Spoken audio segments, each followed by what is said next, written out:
여러분 감사하고 계세요? 아멘이 적네요. 우리 주님께서 범사에 감사라고 이야기를 하셨는데 여러분 감사가 차고 넘칠 수 있기를 주님의 이름으로 축복합니다. 벌써 오늘은 2019년도 마지막 주일이에요. 세월이 이렇게 얼마나 빨리 가는지. 담임 목사가 되다 보니까 설교 시간 굉장히 여러분 부담도 되고 매주 돌아오잖아요. 우리 교육자들은 한 주간 한 주간 이렇게 지내다 보니까요, 어느덧 여러분 52주가 다 흘러서 금년도가 여러분 다 지나가 버렸어요. 한 것도 없는 것 같은데 여러분들은 좀 어떠십니까? 작년 성구영신 예배 때 하나님과 약속했던 신년 예배 때 금년 약속했던 것들이 다 이루어지고 있습니까? 이루어지고 있으세요? 오늘은 특별히 금년도 마지막 주일 또 오후 예배로 지금 저희가 모여 있습니다.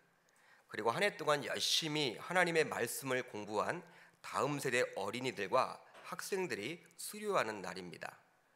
한편 수십 년 동안 장로님으로 또 안수집사님으로 권사님으로 교회를 위해 수고하고 헌신한 또 귀한 남종과 여종들이 이제 정해진 때가 되어서 이렇게 은퇴하는 날이기도 합니다. 항상 담임 목사로서 이런 수료식과 은퇴식은요 또 설교를 해야 하잖아요. 설교를 해야 하는데 이렇게 수료식과 은퇴식이 같이 있다 보니까요, 대상을 어디에 맞춰야 하는 거야. 여러분 참 대상 맞추기가 쉽지 않아요. 은퇴식이면 은퇴식 나름대로, 수료식이면 수료식 나름대로 할 수 있는데 어린 아이들부터 이렇게 어른들까지 한꺼번에 모여 있다 보면요, 어떤 말씀을 전해야 되지? 몇 주 전부터 여러분 고민을 하게 됩니다. 고민을 하게 돼요. 이번에도 여러분 역시 예외는 아니더라고요.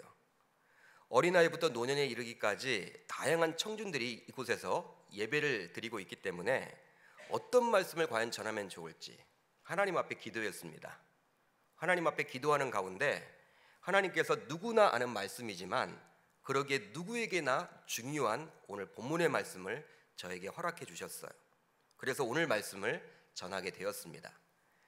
아마도 주일 오후 예배에 나올 정도의 믿음을 가진 분이라면 오늘 본문의 내용은 모르는 분이 아마 없을 거예요. 여기 지금 중등부 아이들, 이렇게 고등부 아이들이 있는데 다 알고 있죠? 이 본문 다 들어봤다고. 이미 여러분 다 알고 있대요. 어린 아이들도, 중등부, 고등부도. 중등부, 고등부가 아니라 아마도 여러분 유년부, 초등부만 되더라도 이 본문의 내용은 모르는 분이 아마도 없을 거예요. 수십 번 설교를 했고 또 설교를 여러분들이 들었을 것입니다. 여러분 그만큼 자주 강단에서 선포되는 말씀이기도 하죠. 오늘 본문은 사복음서 가운데 유독 누가복음에만 기록이 되어 있습니다. 마태복음을 보아도 없고 마가복음에도 없고 요한복음에도 없어요. 말씀으로 들어가 보면요, 여러분 오늘 말씀 우리 17장 우리 말씀을 같이 보겠습니다. 17장 10절을 보시면 이렇게 나와 있죠. 11절을 보시면 예수께서 예루살렘으로 가실 때 사마리아와 갈릴리 사이로 지나가시다가, 예수님께서 예루살렘으로 가시고 있는데 사마리아와 갈릴리 사이를 지나가게 되었습니다. 여러분 유다 땅을 아셔야 돼요. 유다 땅. 이 유다 땅이 이렇게 있으면요, 유다 땅은 고구마 모양입니다. 고구마를 이렇게 세워놓은 모양이에요. 가장 우회가 어떤 땅이었냐면 갈릴리 지방, 예수님께서 주로 활동했던 갈릴리 지방이고요. 그 밑에 바로 사마리아 지역, 그 사마리아 지역 끝에는 이제 유다의 수도였던 예루살렘이 있었습니다. 지금 그런데 보통의 유대인들은요, 이 갈릴리 지역에서 남쪽 수도였던 이 예루살렘으로 갈 때요, 이 사마리아 지방을 통과해서 지나가면 굉장히 금방 지나가잖아요. 직선 거리입니다. 직진을 하는 거예요, 여러분. 내려오면 됩니다. 그런데 그렇게 가지 않고 보통의 유대인들은 어떻게 했느냐? 이 갈릴리 지방에서 요단을 건너요. 여러분 요단강을 건너서 요단 동편에서 남쪽으로 향해서 다시금 요단강을 건너서 예루살렘으로 들어갔어요. 그러니까 사마리아 이 지방에 발걸음을 내딛지 않기 위해서, 그들과 여러분 상종하지 않기 위해서 그리 한 거예요. 바로 여러분 이유가 있는데 무엇이냐면 유대인들은 사마리아 사람들이 자신과들과는 달리 이방인이기 때문에 결코 구원받을 수 없다라고 여겼기 때문이에요.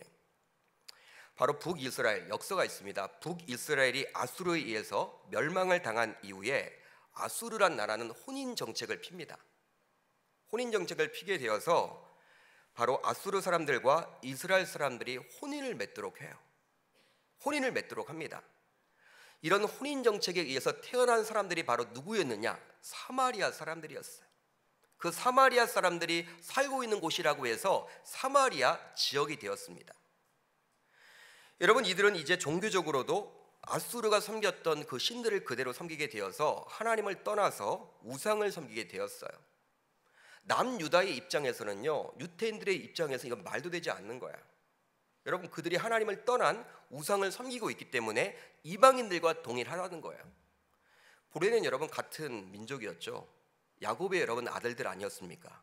12지파가 북이스라엘과 남유다로 갈라졌잖아요. 한 민족이었지만 이제는 남남이 돼요. 예수님 당시까지 그런 전통이 이어져 내려온 거예요.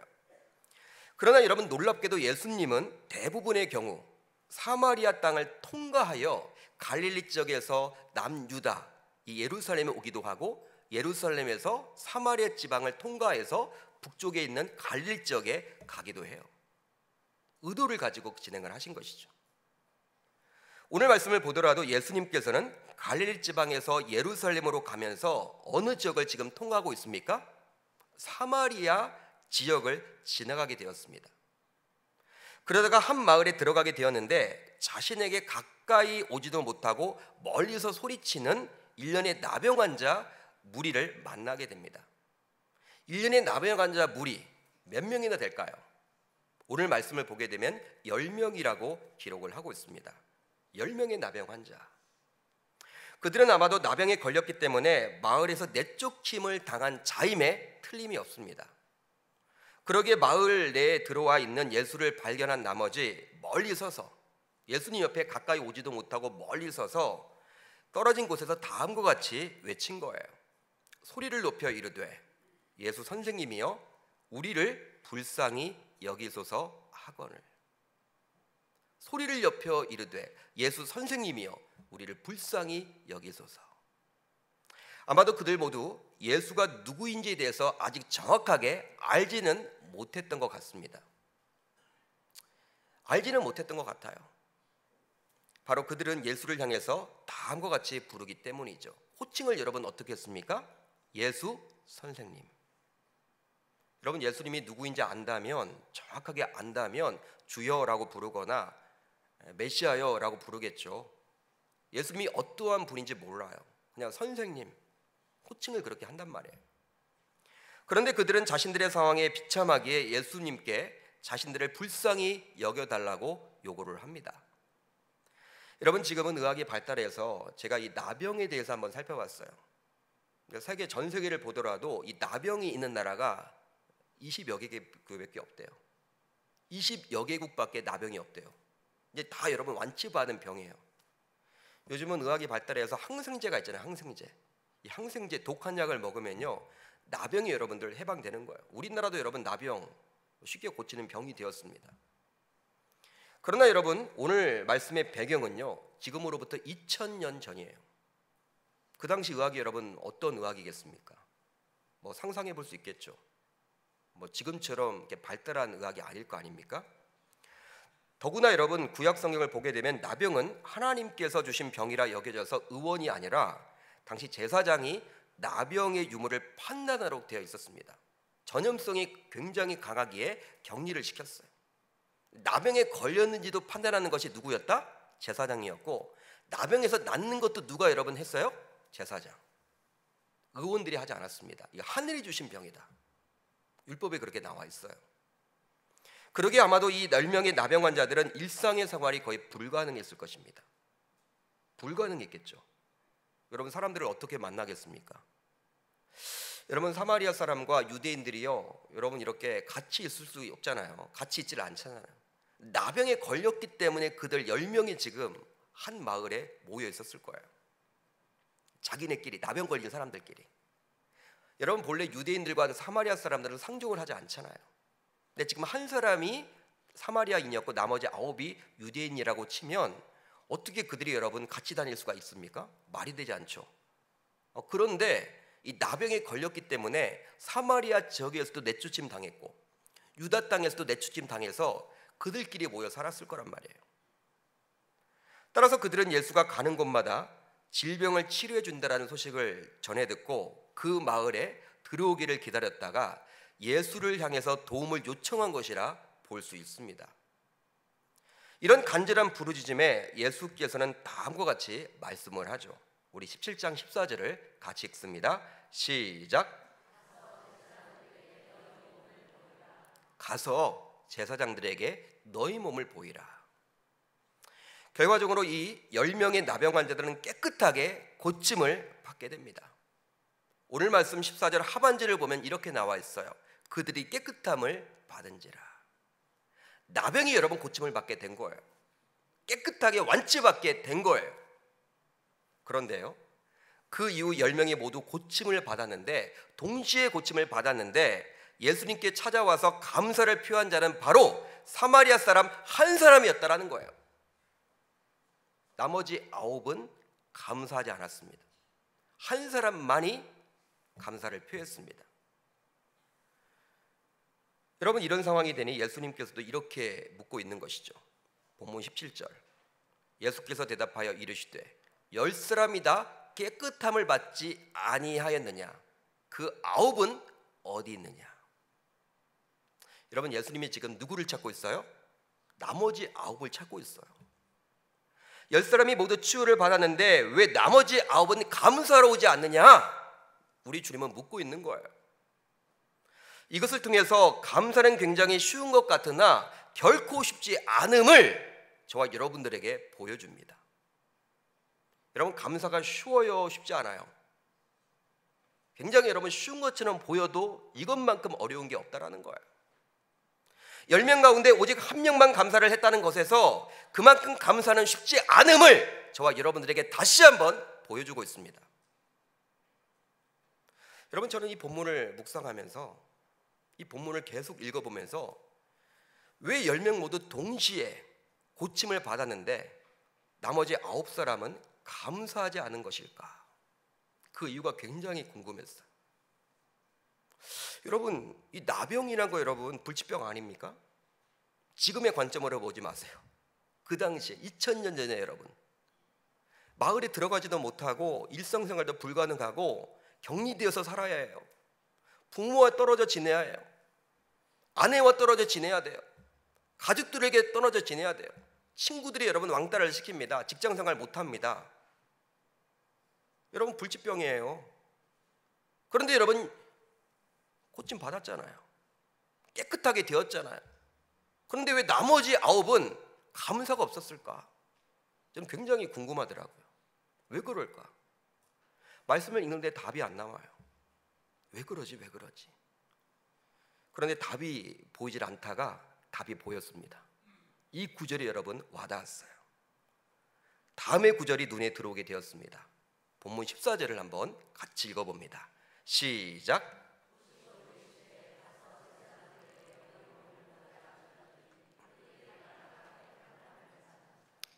그들이 가다가 깨끗함을 받은지라. 이 부분이에요. 핵심 키워드는. 즉 10명의 나병 환자는 예수님의 말씀을 듣고 제사장에게 가다가 고침을 받은 거예요. 가다가 고침을 받았어. 이것은 우리로 하여금 무엇을 생각하게끔 만듭니까? 바로 하나님의 은혜라고 여길 때 감사할 수 있다라는 거예요. 한번 따라합니다. 하나님의 은혜라고 여길 때, 하나님의 은혜라고 여길 때 감사할 수 있습니다. 만약에 예수님께서 나병 환자들에게 다가가서 만약에 안수한 즉시 그 자리에서 고침을 받게 되었다면 그 10명의 나병 환자들은 예수님께 감사를 했을까요? 안 했을까요? 어려운 질문 아닌데요. 예수님이 여러분 다가갔어요.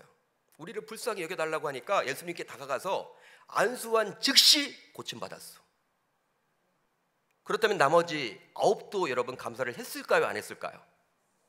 저는 했다고 봐요. 했다고 봅니다. 나머지 10명이 했다고 봅니다. 감사를 표했을 거예요. 그러나 그들은 제사장에게 가다가 고침을 받았어요. 이게 문제가 있는 거예요. 그러기 그들 가운데 9명의 나병 환자들은 아마 고침을 받고 난 다음에 이렇게 생각을 했을 겁니다. 혹시 저절로 스스로 낫게 되는 병인데 그냥 제사장에게 가다가 고침받은 것 아니야? 본래 나을 수 있는 병인데 나을 때가 되었기 때문에 나은 거 아니야? 굳이 예수님을 찾아가지 않았더라도 시간이 지나면 나을 병 아니야? 이런 식으로 스스로 생각을 했을 거예요. 내가 그 예수 선생님 그분 말에 순종해서 가다가 고침받은 거 아니야? 내가 갔기 때문에 고침받은 거잖아. 내가 그 말씀에 순종하지 않았더라면 고침받았겠어? 즉 9명의 나병 환자들은 자신들이 고침받은 것이 하나님의 은혜라고 여기질 못했습니다. 여러분, 우리들 가운데서도 이런 경우가 굉장히 많아요. 만약에 불치병, 난치병, 희귀병에 걸렸는데요, 목사님의 안수 기도를 받고 그 자리에서 즉시 고침을 받았으면요, 그 목사님에게 감사를 할까요, 안 할까요? 어려운 거 아니에요, 여러분들. 대답을 해보세요. 여러분, 목사님에게 여러분 감사를 표할까요, 안 할까요? 목사님 감사합니다. 하나님의 은혜입니다. 하나님이 고쳐주셨네요. 왜냐하면 자신의 두 눈으로 하나님의 일하심을 보았기 때문입니다. 그러면서 하나님의 은혜라고 여기면서 아마 목사님께 감사를 표했을 거예요. 목사님 식사 대접하겠습니다. 그러나 목사님의 안수 기도를 받았는데 그 자리에서 바로 고침을 받지 못했지만 집에 돌아와서 병원 치료를 병행하던 중 고침을 받았어요. 달라지죠, 여러분. 어떻게 될까요? 목사님께 찾아와서 목사님 감사합니다, 하나님의 은혜입니다 라고 이야기하는 분도 있지만 그건 소수일 것이고 대부분의 분들은 어떤 생각을 가져요? 혹시 그냥 시간이 지나면 낫는 병 아니야? 이게 불치병, 난치병, 희귀병인데 혹시 병원 의사가 약을 잘 써서 고쳐준 거 아니야? 이게 저절로 낫는 병 아닌가? 이런 식으로 하나님의 일하심과 하나님의 은혜를 잊어버린다는 거예요. 그러기에 감사하는 이면에는 반드시 하나님의 은혜가 있어야함을 믿으시기를 바랍니다. 하나님의 은혜라고 생각이 되어지면요, 감사가 되지만 하나님의 은혜를 잊으면 감사할 수가 없는 거예요. 사랑하는 계명교회 성도 여러분, 혹시 여러분들은 정말 감사하며 삶을 살고 있습니까? 자신의 삶에서 자꾸 감사함이 사라져가고 있다면 모든 것이 다 하나님의 은혜라고 여기고 있는지를 우선적으로 점검해 볼 수 있기를 바랍니다. 분명히 하나님의 은혜라고 여기고 있지 않을 거예요. 그러기에 감사함이 점점 사라져가고 있는 것이죠. 오늘 다음 세대 수료식에 참여하는 어린이들과 학생들, 지난 1년 동안 열심히 수고한 대가, 그 결과적으로 이제 한 학년씩 올라갑니다. 1학년이 2학년 되고 2학년이 3학년 되죠. 또 유년부가 초등부로 가고 초등부에서 중등부로 가고 중등부는 고등부로 갑니다. 그러나 여러분, 1년 동안 지내온 것도 내 노력과 내 의지가 아닌 오직 하나님의 은혜라고 생각할 수 있기를 주님의 이름으로 축복합니다.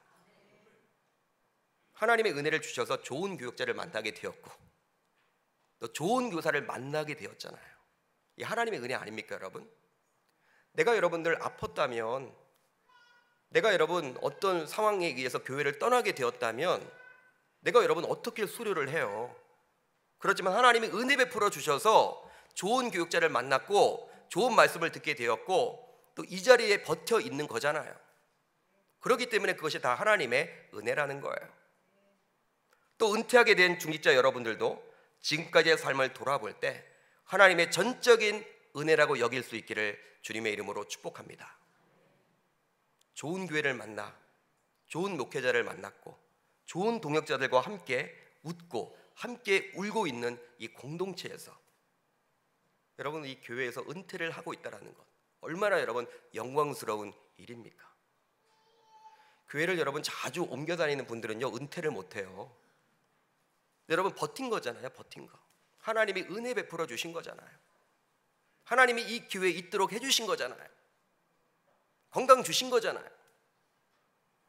이렇게 하나님의 은혜라고 여길 때만이 우리들은 매일매일 감사하며 살아갈 수 있게 되는 것이죠. 여러분, 하나님의 은혜와 감사는 비례임을 믿으시기를 바랍니다. 여러분, 그렇기 때문에 여러분, 놀라운 일이 벌어져요. 우리 한번 말씀 같이 볼 텐데 17장 우리 한번 같이 읽어봅니다. 17장 19절을 한번 우리 같이 한번 읽어봅니다. 17장 19절 시작. 그에게 이르시되 일어나 가라, 내 믿음이 너를 구원하였느니라 하시더라. 갑자기 여러분, 예수님이 믿음 이야기를 꺼내요. 믿음 이야기. 감사로 왔던 사람에게 뭐가 있다? 믿음이 있다. 여러분, 믿음이 뭡니까? 하나님께 감사하는 거예요. 근데 감사는 어떨 때 가능한 거예요? 하나님의 은혜를 기억할 때.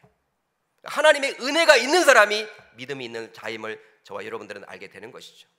믿음이 다른 게 아니에요. 하나님의 은혜를 기억하는 게 바로 믿음입니다. 이제 금년도도 마무리가 되어 갑니다. 이제 이 자리에 나오신 여러분들 모두 지난 1년 동안도 하나님의 은혜가 아니었다면 어떻게 우리가 이 자리에 있단 말입니까? 모든 것이 다 하나님의 전적인 은혜라고 고백함으로 항상 감사함이 삶 속에서 넘쳐나는 저와 여러분들이 다 되시기를 주의 이름으로 축복합니다. 여러분, 감사하며 살고 있습니까? 이제 지금까지 감사함이 없었다면 이제 새해에는 감사하며 살겠노라고, 순간순간 매 순간순간마다 하나님의 은혜를 기억하며 감사하며 살겠노라고 고백하는 저와 여러분들이 다 되시기를 주님의 이름으로 축복합니다. 한번 따라합니다. 하나님의 은혜와 감사는 정비례한다. 비례하는 거예요. 은혜 따로 감사 따로가 아니에요. 믿음 따로가 아니에요. 믿음과 은혜와 감사는 일치하는 거예요. 여러분, 감사가 차고 넘칠 수 있기를 주님의 이름으로 축복합니다. 하나님 감사합니다. 하나님 감사합니다. 모든 게 전적인 다 하나님의 은혜입니다. 이렇게 고백할 수 있기를 바라요. 그렇게만 된다면 하나님께 인정받고 사랑받는, 사랑하는 아들아, 사랑하는 딸아, 너희 믿음은 참 대단하구나, 이렇게 주님에게 인정받는 믿음의 일꾼들이 다 되실 수 있기를 주님의 이름으로 축복합니다.